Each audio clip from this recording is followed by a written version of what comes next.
সব গল্প নতুন হয় না, কিছু গল্প শুধু পুরনো ক্ষতের উপর নতুন নাম লিখে দেয়। তুমি আমার জীবনে নতুন, কিন্তু আমার ব্যথা পুরনো।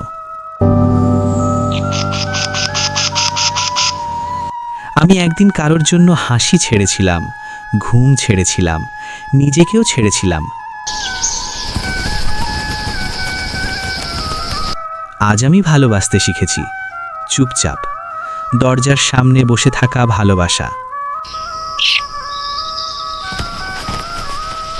কারণ আমি জানি কিছু মানুষ মসজিদে পাওয়া যায় না, মন্দিরে পাওয়া যায় না, গির্জাতেও না। তাদের পাওয়া যায় শুধু ভাগ্যে। আর আমি এখনো ভাগ্যের অপেক্ষায় আছি।